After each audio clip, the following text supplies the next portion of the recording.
Primeira carta do apóstolo João, capítulo 5. Nós vamos ler até o verso 15 apenas.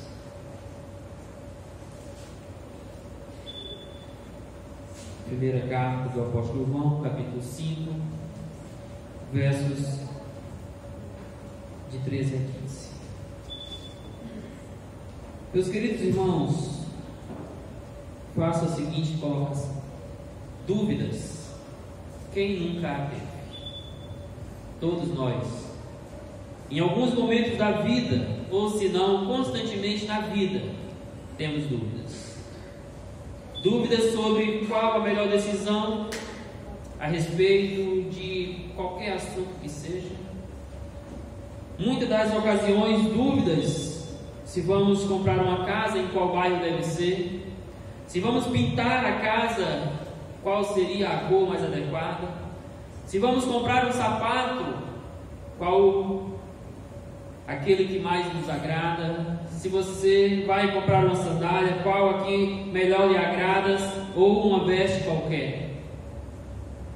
A nossa vida está rodeada de dúvidas. Às vezes dúvidas que nos são colocadas na mente e no coração por conta da persuasão de outras pessoas.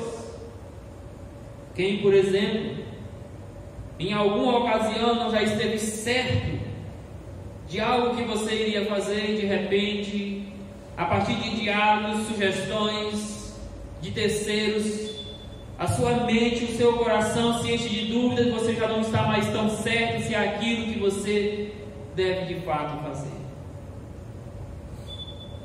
Sim, as dúvidas nos acompanham constantemente. Algumas delas são benéficas e nos conduzem a decisões mais coerentes. Às vezes as dúvidas nos livram de tomar decisões precipitadas, mas às vezes ela nos impede de tomar decisões corretas no tempo correto. Sim, em algumas situações as dúvidas são benéficas, mas em outras nem tanto assim. João escreve esse texto para um grupo de cristãos ou de igrejas da Ásia Menor que estavam passando por algumas dúvidas em suas vidas. Essas dúvidas não diziam respeito sobre em qual bairro morar, qual casa, sobre qual veste deveriam usar, qual calçado deveriam comprar, qual decisão de negócio deveriam tomar. Essas dúvidas diziam respeito a nada mais, nada menos do que aquilo que seria mais importante nas suas vidas: a sua vida cristã, a sua caminhada com Deus.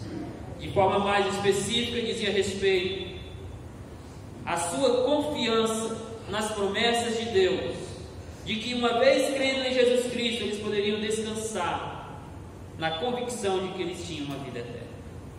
Essas dúvidas eram resultado de terceiros. Sim, estes terceiros eram falsos mestres com seus falsos ensinos, que uma vez infiltrados nessas igrejas, semearam ali ensinamentos errôneos. E estes ensinamentos errôneos estavam levando estes irmãos a questionar a sua própria salvação, a questionar a certeza da salvação, a certeza da vida eterna por meio de Jesus Cristo. E João vai escrever esse texto, ou escreveu esse texto, para trazer àqueles irmãos a convicção de que uma vez que eles crescem no Senhor Jesus Cristo, verdadeiramente eles tinham uma vida eterna e poderiam descansar nesta confiança. Mas não apenas isso, eles poderiam nutrir esta confiança por meio do seu relacionamento com Deus, do livre acesso à presença de Deus, uma vez que eles tinham a vida eterna. Dito isso, o meu propósito nesta noite, a partir desse texto, é mostrar que a fé genuína em Jesus Cristo, como Filho de Deus, resulta na vida eterna, que por sua vez é confirmada pela confiança no favor de Deus nas nossas orações. Eu repito, porque esta é a ideia, este é o argumento principal que vamos desenvolver no texto de hoje. A fé genuína em Jesus Cristo como Filho de Deus resulta na vida eterna, que é confirmada pela confiança no favor de Deus nas nossas orações. Esta máxima é confirmada no texto por 3 verdades, ou certezas, melhor dizendo, advindas da fé genuína em Jesus Cristo como Filho de Deus. Isso é muito importante. É crer em Jesus Cristo como o Filho de Deus. Usando a linguagem do capítulo 5, nos versos iniciais, é crer em Jesus Cristo como ungido de Deus. Uma vez crendo nele, de fato nós temos a vida eterna. Uma vez crendo em Jesus, além da vida eterna, nós temos a confiança, a certeza de que Deus é favorável às nossas vidas. E isso no texto está presente nas nossas orações. Então veja estas 3 certezas advindas da fé genuína em Jesus Cristo como Filho de Deus. A primeira certeza é a da vida eterna, no verso 13. Estas coisas vos escrevi, a fim de saber se tendes a vida eterna, vós outros que creis no nome do Filho de Deus. A expressão estas coisas vos escrevi pode se referir tanto ao conteúdo geral da carta, quanto à porção anterior, nos versos de 1 a 12 de forma mais específica, ou ainda ao texto em pauta em que estamos estudando. Possivelmente diz respeito ao conteúdo geral da carta, mas seja qual for a referência, se a carta como um todo, se aos versículos anteriores ou se aos versículos em que nós lemos neste momento, a verdade é que esse texto foi escrito a meio de muitas dúvidas. E o que João quer é assegurar àqueles irmãos que, uma vez que a sua fé em Jesus como Cristo de Deus é genuína, eles podem ter a certeza de que Deus lhes concedeu a vida por meio do Filho. A vida eterna aqui, o sentido de eterno, é de algo que não é perecível, que não pode ser destruído ou retido, removido. É algo que não é perecível, nem mesmo com o tempo. E essa vida eterna, meus queridos irmãos, que Deus concede àqueles que creem no seu Filho, faz um contraste com a morte eterna. Como por exemplo, quando nós vamos lá para Romanos capítulo 6, lá no verso 23, nos diz que o salário do pecado é a morte, e no contexto ali não é apenas a morte física, é a morte eterna. No contexto, morte eterna significa separação eterna da presença de Deus, a impossibilidade eterna de um dia o pecador se aproximar ou chegar até a presença de Deus. Em contraste com esta morte eterna, a separação eterna da presença de Deus, dos meios de graça oferecidos por Deus, aqueles que creem têm a vida eterna. E isto não por merecimento, mas unicamente pela fé no Filho de Deus. E nada, meus queridos irmãos, pode destruir esta nossa certeza, esta nossa confiança. Esta certeza estava sim sendo ameaçada no contexto daquela igreja local. Alguns irmãos estavam em dúvidas a respeito da sua salvação, a respeito da sua vida eterna. E João quer corrigir este equívoco, esta dúvida que foi minada no coração daqueles irmãos, dizendo para eles que os escreveu para que eles soubessem que eles tinham uma vida eterna por meio da fé em Jesus Cristo. Esta vida é a dádiva de Deus para aqueles que creem em seu Filho.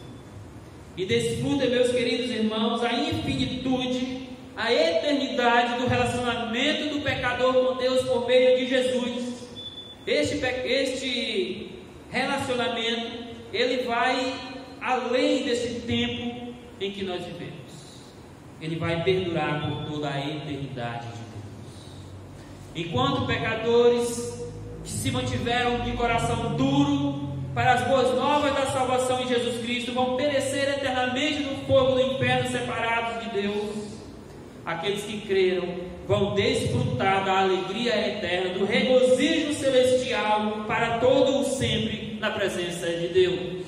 João quer alegrar o coração daqueles irmãos com esta certeza de que eles estariam para sempre na presença de Deus, porque nada pode destruir a permanência do nosso relacionamento com o Senhor nosso Deus. É neste sentido que o apóstolo Paulo afirma que nem mesmo as provações mais angustiantes da vida podem nos separar do amor de Deus. Na verdade, nem mesmo a morte tem esse poder, conforme Paulo vai colocar lá em Romanos 8, de 31 a 39. Logo, a sentença, a fim de saberes que tem a vida eterna, objetiva não apenas afirmar que eles tinham a vida, mas também conscientizá-los de que esta vida não lhes podia ser tirada. Não basta, meus queridos irmãos, pregadores, anunciar a vida eterna por meio de Jesus. Eles precisam anunciar a confiança de que esta vida de fato é eterna.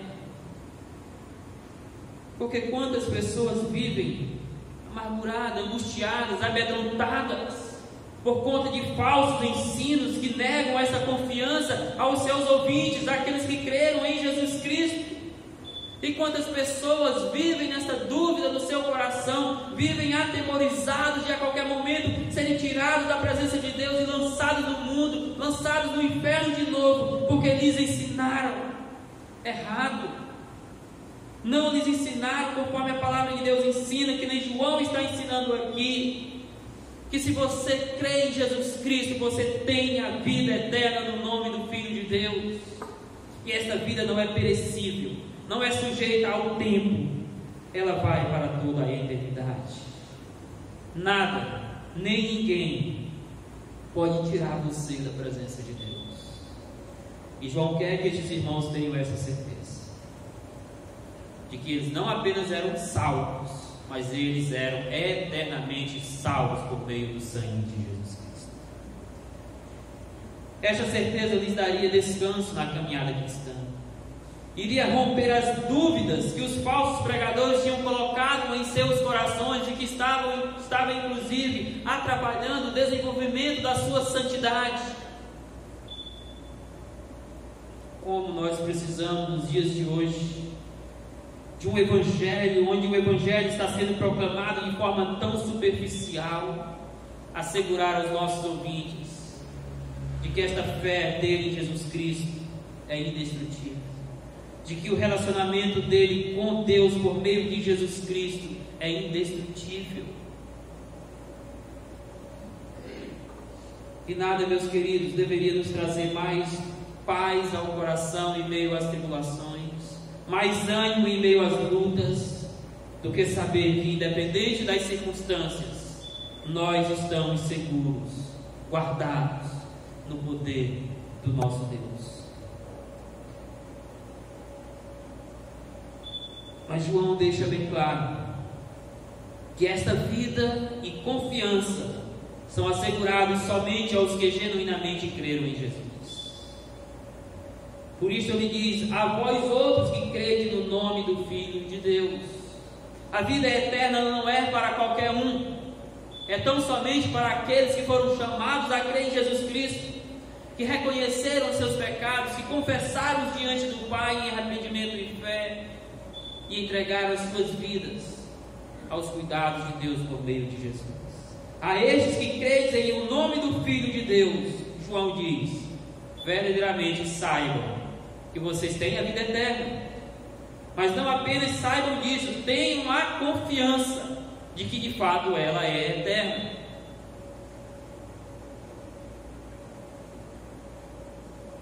A fé, meus queridos irmãos,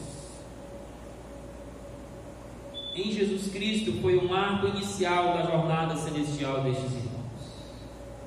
Mas enquanto eles não deixavam este tabernáculo terreno, eles deviam conservar a firme confiança, eles deveriam conservar com ousadia a eternidade celeste no seu coração. A convicção de que o seu destino final é o reino dos céus, não é deste mundo, não é deste mundo. Como eles precisavam saber, nós também, que a vida que Cristo nos oferece é a coroa da graça para aqueles que são chamados a crer no seu nome. E a expressão "credes em o nome do Filho de Deus" significa crer que Jesus é o Cristo de Deus, conforme coloca o verso 1 do capítulo 5, de que Jesus é de fato o Filho de Deus, enviado para a salvação de todo aquele que nele crê. E por isso a pergunta do verso 5 do capítulo 5 é extremamente importante: quem é que vence o mundo, senão aquele que crê que Jesus Cristo é o Filho de Deus? Não é simplesmente concordar com as Escrituras que Jesus é o Filho de Deus, mas é concordar e aceitar, por meio da fé, que Jesus Cristo é o enviado de Deus que veio a este mundo, comissionado pelo Pai para morrer pelos seus pecados. E você deposita toda a sua confiança nesta morte substitutiva de Jesus Cristo, e você é salvo dos seus pecados. Um sentido paralelo de que a vida está na fé, ou está em Jesus Cristo por meio da fé. Um sentido paralelo pode ser encontrado no Evangelho de João, no capítulo 20, nos versos 30 e 31, que dizem assim: na verdade, fez Jesus diante dos discípulos muitos outros sinais que não estão escritos neste livro. Estes, porém, foram registrados para que creiais que Jesus é o Cristo. Já estudamos que a palavra ou Cristo é o equivalente ao Messias em hebraico, que diz respeito a Jesus como o ungido de Deus para vir a este mundo morrer pelos nossos pecados. João diz que aqueles sinais que estão no seu Evangelho foram registrados para que creiais que Jesus é o Cristo, é o Messias, é o ungido de Deus, é o Filho de Deus, e para que, crendo, tenhais vida, e aqui é vida eterna em seu nome. Que doce vida é esta que nós podemos ter na pessoa de Jesus. Portanto, meus queridos, que também nós possamos conservar em nosso coração a certeza de que por meio da fé em Jesus como Filho de Deus, como ungido de Deus que morreu pelos nossos pecados, nós temos a vida eterna. E que uma vez tendo crido em Jesus, nós podemos descansar o nosso coração na convicção de que nada vai nos tirar da presença de Deus. Este é um dos ensinos mais confortantes da Escritura. Saber que nada pode nos tirar a coroa da vida eterna. Nós podemos ter esta certeza olhando para outros textos das Escrituras. Nós podemos ter essa certeza porque ela é uma promessa de Deus, e Deus não é homem para que minta. É o próprio Deus que promete na sua palavra que se você crer nele, você vai ter vida eterna, que nada vai te tirar de diante dele. Veja, por exemplo, o que Paulo diz lá em Tito, capítulo 1, no verso 2. Eu leio na tradução Nova Almeida atualizada este versículo. Ele diz assim: escrevo na esperança da vida que o Deus que não pode mentir prometeu antes dos tempos eternos. Paulo está se referindo à vida eterna em Jesus Cristo. E ele diz que esta vida, àqueles que creem, foi prometida por Deus antes dos tempos eternos, antes que o mundo fosse criado. Deus já havia prometido para si mesmo, e hoje está registrado na sua palavra, de que aquele que crê no nome do seu Filho terá a vida eterna. Também em 1 João, no capítulo 2, verso 25, voltando um pouco ao texto em que estamos, há uma promessa de Deus sobre isso. Lá diz o seguinte, João diz o seguinte: e esta é a promessa que Ele nos fez. Quem foi que fez esta promessa para nós? Foi Deus. E qual é esta promessa? O texto diz: a vida eterna. É Deus que promete de que uma vez que nós cremos no seu Filho, Ele não vai nos lançar fora, e que nós estaremos seguros dos cuidados dEle, guardados pelo poder dEle, como diz lá em Judas no verso 24, guardados pelo poder de Deus. É Ele quem promete a vida para todos sempre aqueles que creem no nome do seu Filho. É promessa de Deus. Mas quando nós vamos também lá em Filipenses 1,6, e a carta aos Filipenses foi escrita num contexto em que os irmãos estavam tristes, principalmente em decorrência da prisão do apóstolo Paulo, mas também por algumas tribulações da vida. E é por isso que o tema da alegria é tão presente na carta aos Filipenses. E o apóstolo Paulo, para alegrar o coração dos seus leitores, lá no verso 6 do capítulo 1, ele já diz o seguinte: estou plenamente certo de que aquele que começou a boa obra em vós há de completá-la até o dia de Cristo Jesus. Deus nos salvou, Deus nos manterá salvo para todo sempre e por toda a eternidade. Mas este ensino não está presente só no Novo Testamento. Lá no Antigo Testamento nós já temos esses princípios de que a vida é para a eternidade, para aqueles que creem. É por isso que lá em Daniel está dito o seguinte, Daniel 12:2: multidões que dormem no pó da terra acordarão. Aqui fala do final dos tempos, uns para a vida eterna, outros para a vergonha, para o desprezo eterno, ou seja, para o castigo eterno. Daniel está dizendo que na ressurreição dos mortos, uns se levantarão para a vida eterna, mas outros para a vergonha, para o castigo eterno. Mas ele já afirma lá de que aquele que crê tem vida eterna.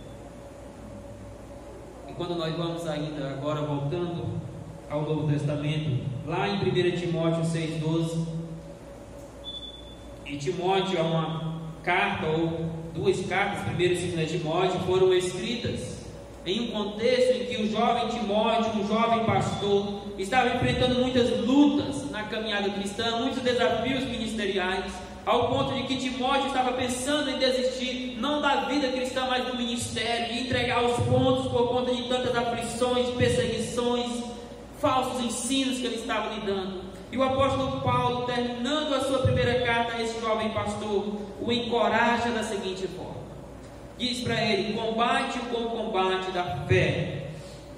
E diz ainda: tome posse da vida eterna para a qual você foi chamado. Meus queridos irmãos, nós precisamos nos apropriar da certeza de que nós temos a vida eterna por meio da fé em Jesus Cristo. E nós fomos chamados para esta vida. Então vamos combater as dúvidas, o medo, a insegurança, os falsos ensinos, com a convicção de que em Jesus Cristo nós temos de fato esta eternidade com Deus garantida. Mas não poderia encerrar este ponto sem chamar a sua atenção a olhar para as palavras de Jesus Cristo. Porque estas palavras certamente vão aumentar a sua convicção. E se você porventura tem dúvida da sua vida de que ela é eterna, que o próprio Senhor Jesus Cristo possa neste momento abrir o seu coração para esta verdade bíblica. Há muitos textos na fala de Jesus sobre este assunto, mas eu selecionei apenas 2 textos para que nós possamos aumentar a nossa convicção de eternidade com Deus. O primeiro está em João, capítulo 6, verso 37 e o 40. Embora entre estes há outras citações, mas eu quero destacar o 37 e o 40. Fala do próprio Senhor, diz assim: todo aquele que o Pai me dá, esse virá a mim, e o que vem a mim, de modo nenhum o lançarei fora. E aí o verso 40 diz: de fato, a vontade de meu Pai é que todo homem que vir o Filho e nele crer tenha a vida eterna, e eu o ressuscitarei no último dia. Todo aquele que crê em Jesus Cristo, ele diz, tem a vida eterna, porque essa é a vontade do Pai. No texto de João também, capítulo 10, verso 28, Jesus nos mostra o quanto as suas ovelhas estão seguras nas suas mãos. Veja o que é dito lá: as minhas ovelhas ouvem a minha voz, eu as conheço e elas me seguem. Eu lhes dou a vida eterna, jamais perecerão e ninguém as arrebatará da minha mão. Jamais perecerão traz justamente essa ideia de que, uma vez estando em Jesus Cristo, a nossa vida, o nosso relacionamento com Ele não é perecível, não vai ser destruído, e nada vai nos arrebatar, ou seja, vai nos tirar das mãos de Jesus Cristo. E por que não, meus queridos irmãos? Porque Ele nos deu a vida eterna, e o próprio termo já define: é algo eterno, não tem fim. Portanto, se você foi chamado a crer no Senhor Jesus, tenha certeza no seu coração, você tem a vida eterna com Deus garantida. Nada vai tirar você da presença de Deus. Se você cair, venha aos pés de Cristo Jesus, rogue por perdão, por restauração. Mas se a sua fé é genuína, você não vai sair da presença de Deus jamais.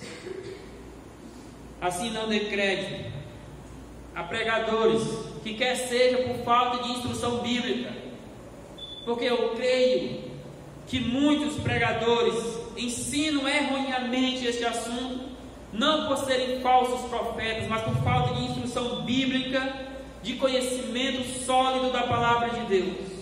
Então, quer seja por falta de instrução bíblica, quer seja por conta de um falso profeta que tenta colocar dúvida no seu coração, não dê crédito a alguém que venha insinuar de que você pode perder a sua salvação, de que você pode perder a sua eternidade com Deus por causa de qualquer coisa que seja.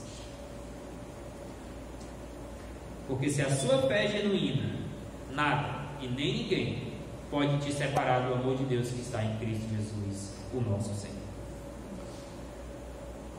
A segunda certeza que esse texto registra, advinda dessa fé em Jesus Cristo como o Filho de Deus, é a certeza de ter as orações ouvidas por Deus.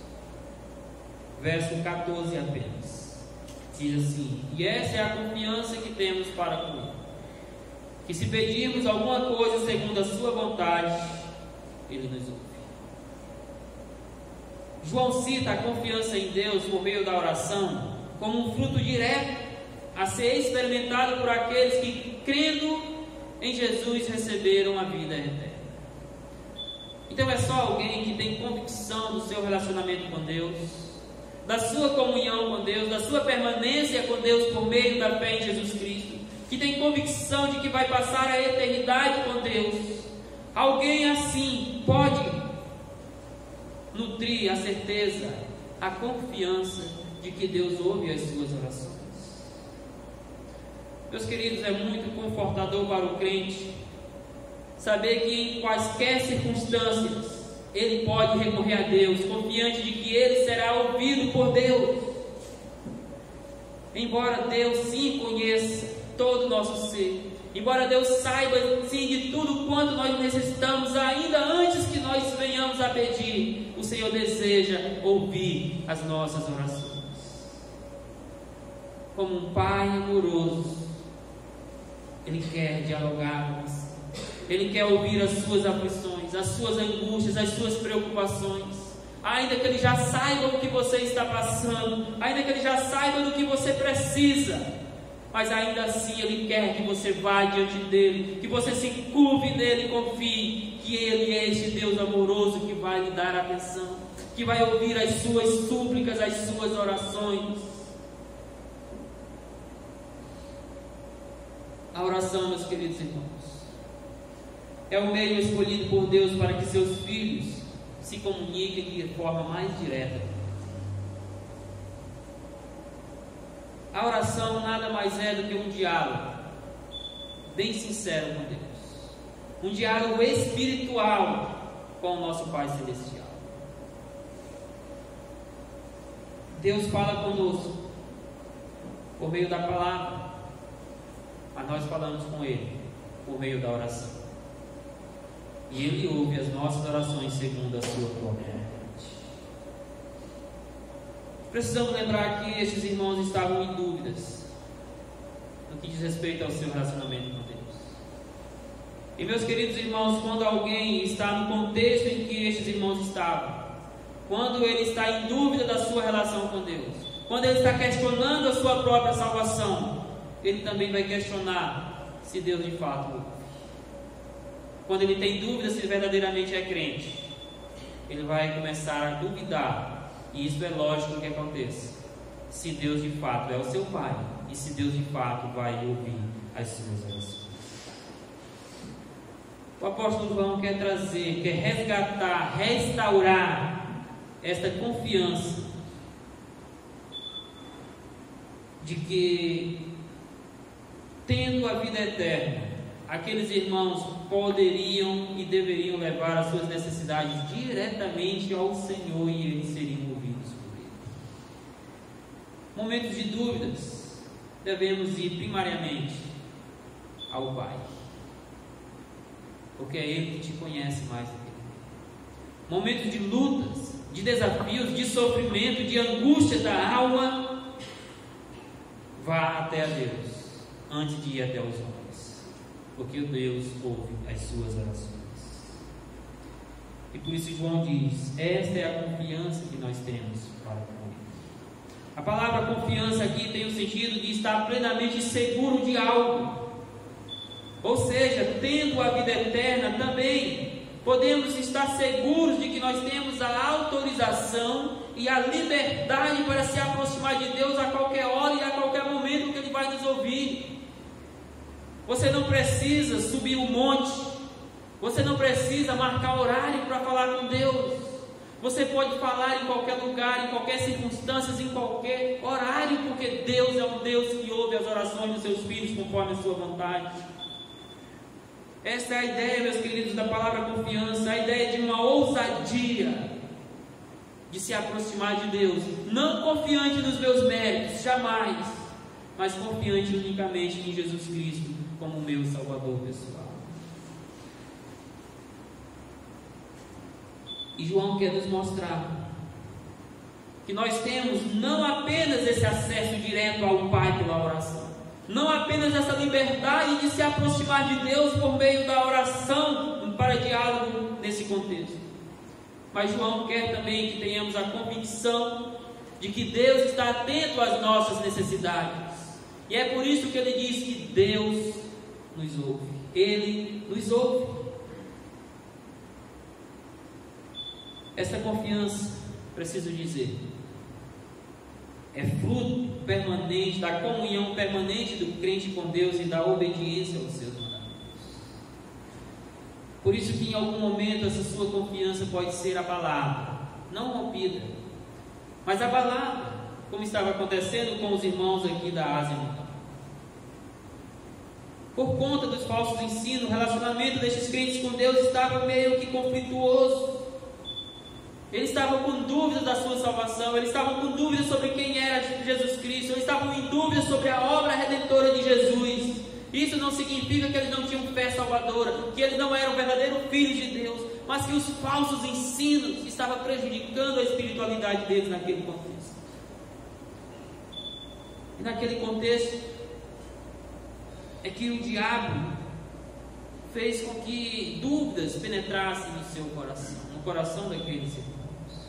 E essa confiança estava assim um pouco abalada neste momento.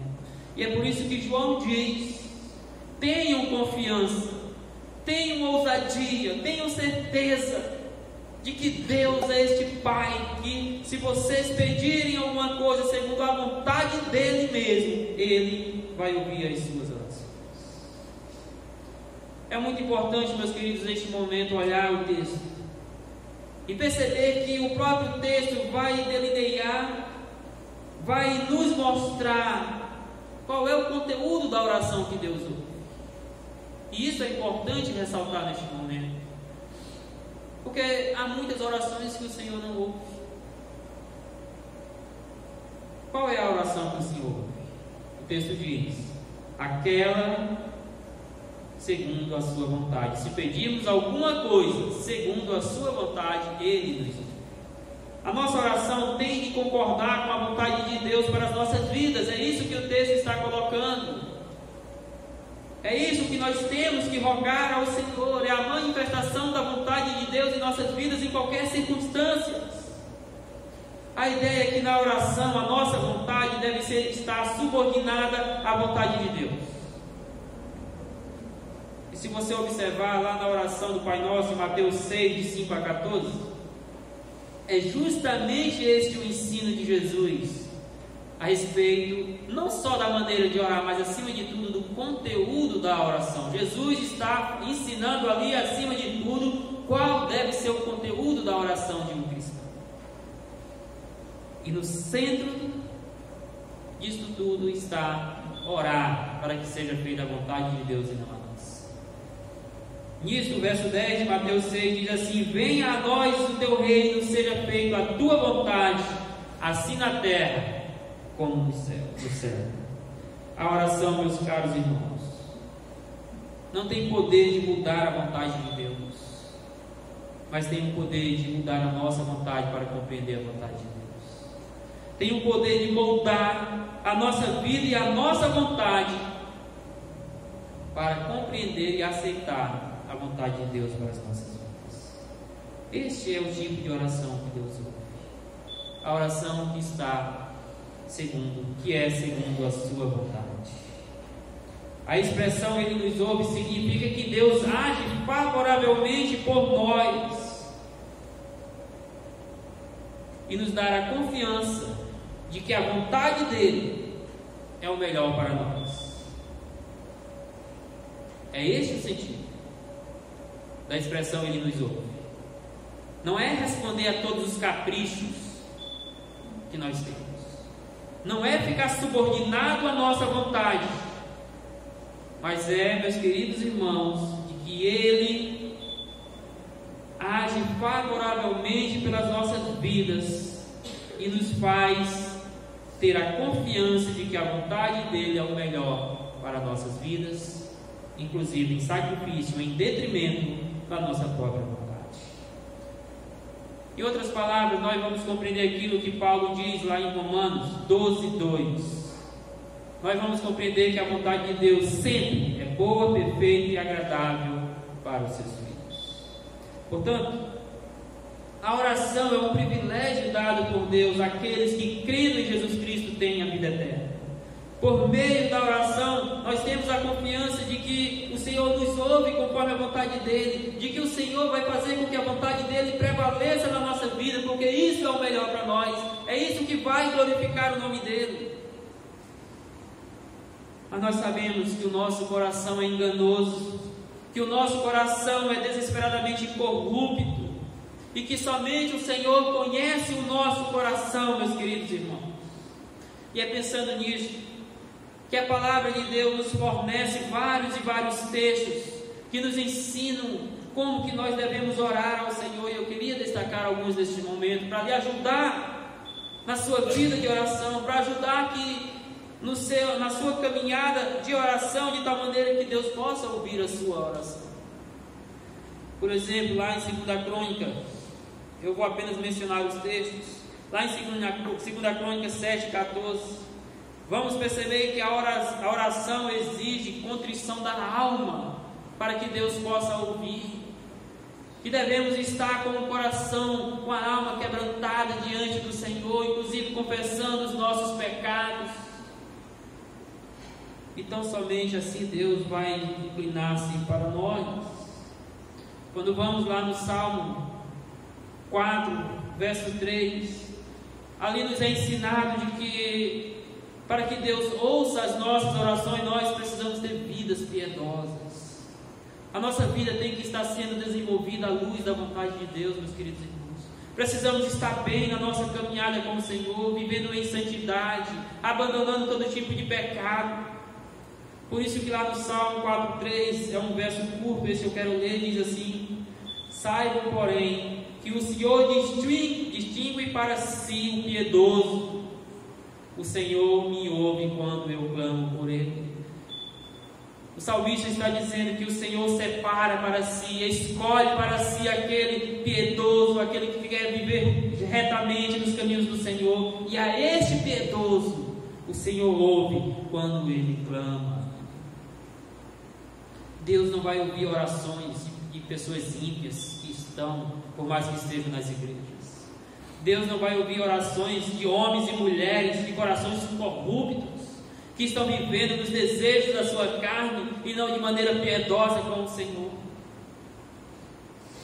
E lá no Salmo 66, 18 também nos diz que para que nós possamos ter as nossas orações ouvidas, nós não podemos deixar pecados abrigados no nosso coração. Nós devemos confessar os nossos pecados, nós devemos abandoná-los se queremos ser ouvidos pelo Senhor. Por isso lá diz: se no coração eu tivesse contemplado iniquidade, o Senhor não teria me ouvido. O salmista está dizendo o seguinte: se no meu coração eu tivesse guardado os meus pecados, se eu não tivesse me arrependido, confessados diante do Senhor, Deus jamais teria ouvido as minhas orações. E em 1 João, capítulo 3, 22, nos ensina que a oração, para ser ouvida, nós precisamos estar vivendo em obediência e fazendo aquilo que é agradável ao Senhor. Lá é dito: tudo o que pedimos, porque obedecemos aos seus mandamentos, porque obedecemos seus mandamentos e fazemos o que lhe agrada. No contexto está dizendo que o Senhor nos concede aquilo que pedimos, porque nós obedecemos a Ele, porque nós vivemos para fazer aquilo que é agradável a Ele. Meu querido irmão, Deus não vai lhe ouvir de qualquer forma. Para finalizar este ponto, eu queria chamar a sua atenção para focar nos ensinos de Jesus Cristo, nosso Salvador.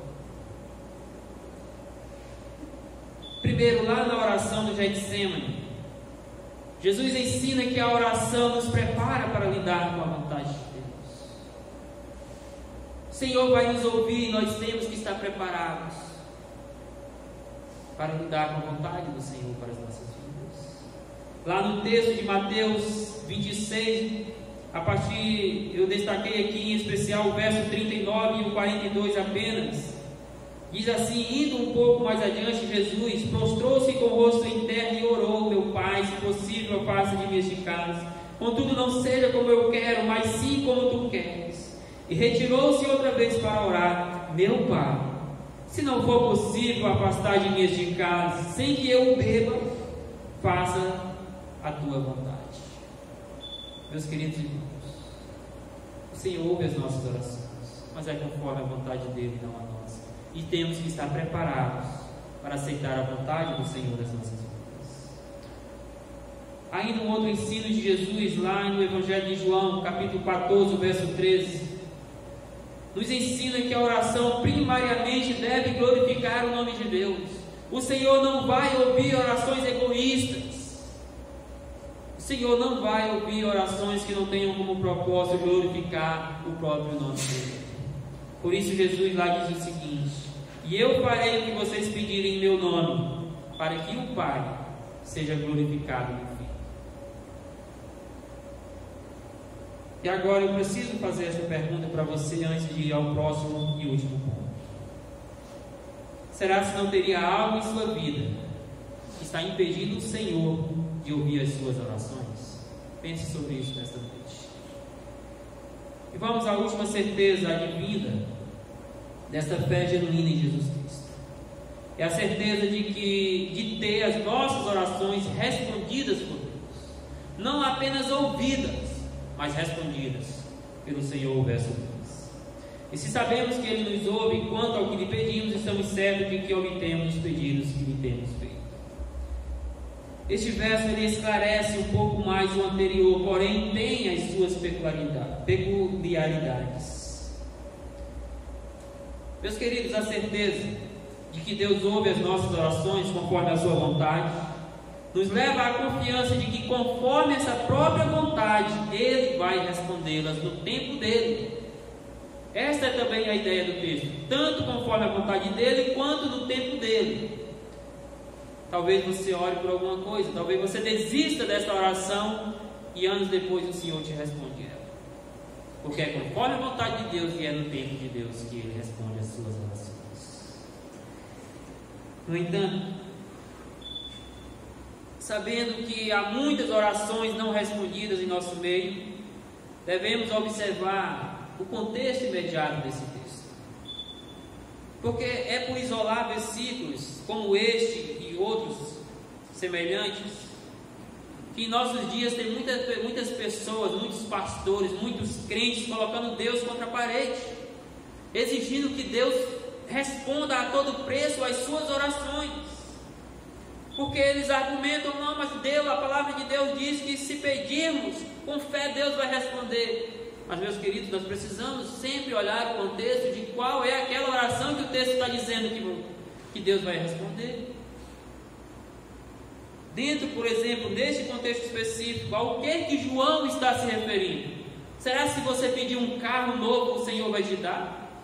Será que se você orar nesta noite pedindo uma casa nova, ou talvez uma casa para morar porque você mora de aluguel, Deus vai te dar? Não é isso que o texto está dizendo. Por mais que a sua fé em Cristo seja genuína, por mais que você esteja vivendo em piedade, mas não é isso que o texto está dizendo, que o Senhor vai atender os caprichos do teu coração. João está se referindo aqui ao pedido de ajuda que aqueles irmãos precisavam para guardar os mandamentos de Deus, colocados lá nos versos de 1 a 5, onde João colocou que os mandamentos de Deus não são penosos, de que aqueles irmãos precisavam viver em obediência, mas eles estavam vivendo num contexto difícil, de perseguições, de falsos ensinos. Então João está dizendo: peçam a ajuda de Deus, porque Deus vai ajudar vocês.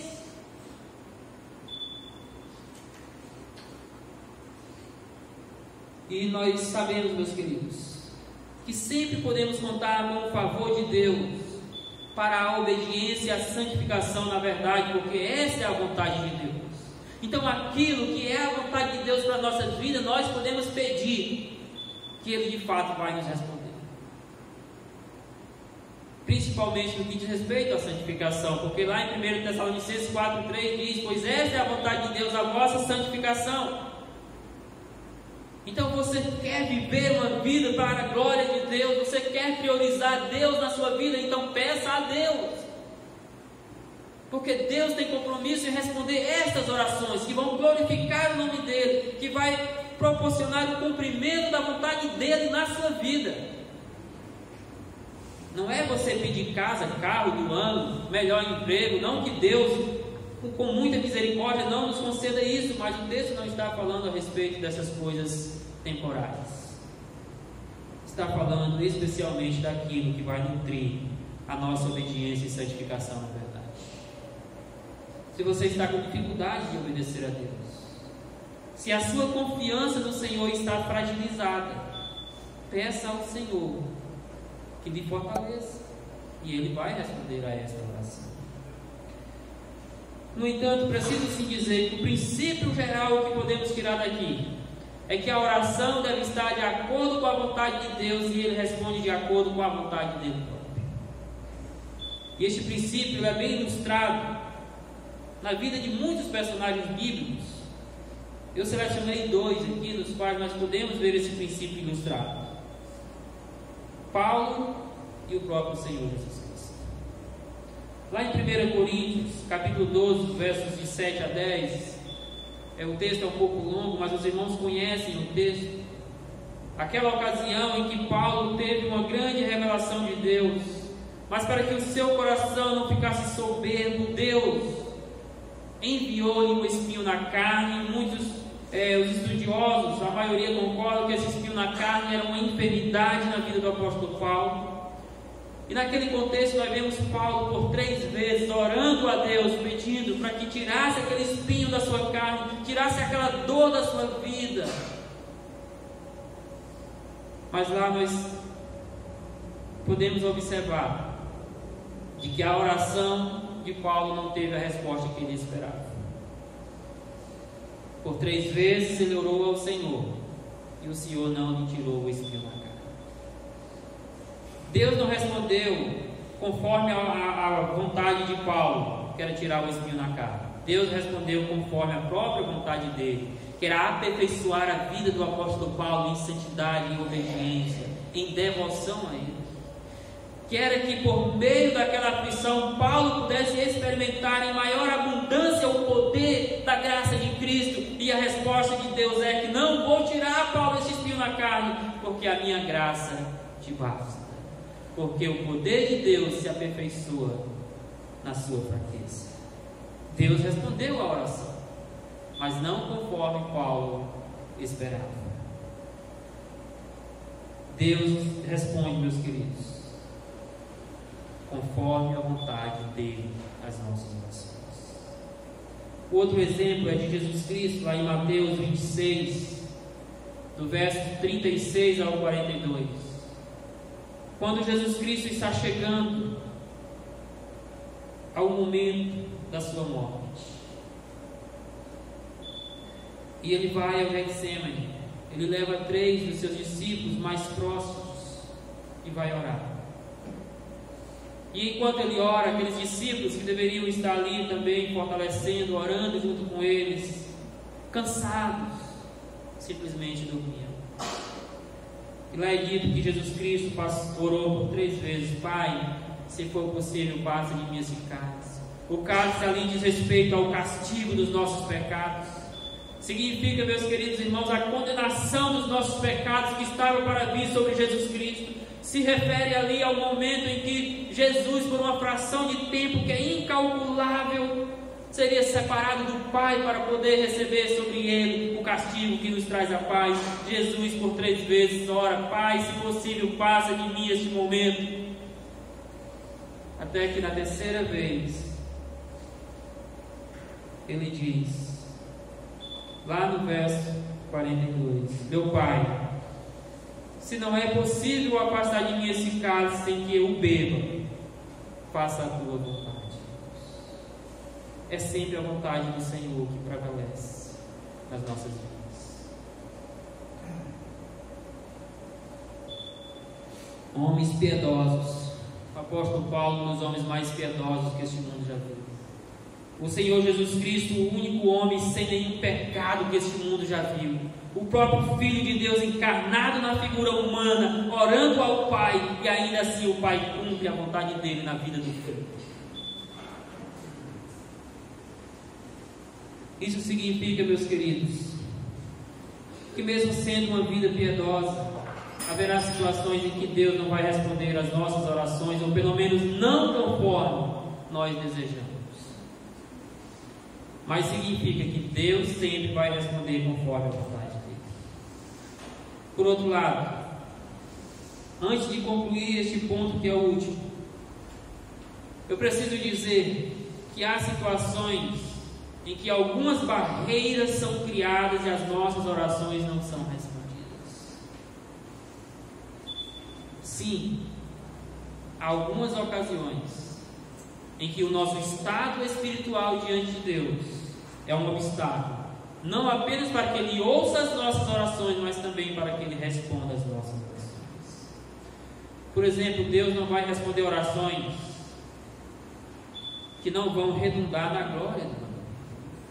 Porque Jesus já disse que o propósito, lá em João 14:13, o propósito de Deus responder às nossas orações é para que o Pai seja glorificado no Filho. Então todas as nossas orações deveriam ter como um propósito maior, não o nosso bem-estar, mas a glória do nome do Filho de Deus. Deus não vai, por exemplo, também responder orações feitas por motivações egoístas. Lá em Tiago, capítulo 4, verso 3, é colocado isso também. Pedis e não recebeis, porque pedes mal, para esbanjar nos seus próprios prazeres, para a sua própria soberba, para o seu próprio egoísmo, para a sua satisfação pessoal. Deus não tem compromisso em responder orações motivadas por situações ou por desejos egoístas do nosso coração. Deus também não responde orações feitas em meio a pecados. Salmo 66:18, que nós já lemos, diz isto: se eu tivesse guardado pecados no meu coração, o Senhor não teria ouvido as nossas orações. Então Deus não ouve as nossas orações, não responde às nossas orações quando as nossas vidas estão manchadas pelo pecado, meus queridos. E lá em Tiago 1:6 também é ensinado que Deus não responde orações onde falte a fé. É por isso que João quer trazer essa confiança a estes irmãos, a certeza de que Deus tanto ouve quanto responde as suas orações conforme a vontade dele, mas isto por meio da fé em Jesus Cristo. A nossa oração é para que Deus seja misericordioso e que Ele nos ensine a avaliar as nossas orações pelo crivo da vontade dEle e não pela nossa vontade. Que o Senhor nos ensine a avaliar as motivações das nossas orações, meus queridos irmãos. Caminhando para o fim, estudamos nesta noite que a fé genuína em Jesus Cristo como Filho de Deus resulta na vida eterna. E esta vida é confirmada pela confiança no favor de Deus nas nossas orações. Temos a vida eterna, temos a confiança na oração de que Deus nos ouve, temos a confiança na oração de que Deus nos responde conforme a vontade dele. Eu queria deixar duas aplicações direcionadas ao seu coração neste momento. A primeira aplicação diz respeito ao regozijo que você precisa ter no seu coração por ter a vida eterna. Esta é a melhor notícia que você tem nesse mundo. Esta é a maior dádiva que você poderia receber. A vida é eterna. Então alegre-se. Alegre o seu coração. Meus queridos irmãos, às vezes a vida cristã parece um paradoxo. Às vezes os cristãos são um paradoxo para o mundo, mostram uma incoerência incompreensível, porque nós que temos as razões para sermos as pessoas mais alegres desta vida, as pessoas mais felizes do mundo, às vezes transparecemos uma tristeza, uma falta de felicidade. Alegre o seu coração, você tem a vida eterna. Combata a tristeza, a ansiedade, as aflições, as angústias no regozijo de que você está caminhando para a eternidade ao lado de Deus. Não é que você não vai enfrentar dificuldades, não é que você não vai ter dúvidas, não é que você não vai passar por provações, mas regozije-se na certeza de que nenhuma provação desse mundo pode tirar você da presença de Deus, que a sua salvação é única e definitiva para todo o sempre. Não sejamos contradições para aqueles que olham as nossas vidas. Não sejamos um paradoxo para um mundo que necessita de alegria. Mostremos a eles a alegria que está no nosso coração. O quanto gratificante e regozijante é servir a Jesus Cristo, na certeza de que moraremos eternamente com Ele. A segunda aplicação eu quero direcionar para a sua vida de oração. Eu não sei como é que está a sua vida de oração, Mas o meu desafio nesta noite, à luz do que falamos sobre este aspecto da oração, é que você possa avaliar que valor você está dando a ela. Que eu e você possamos fazer isso. Que possamos, meus queridos irmãos, fazer um diagnóstico do nosso relacionamento com Deus por meio da oração.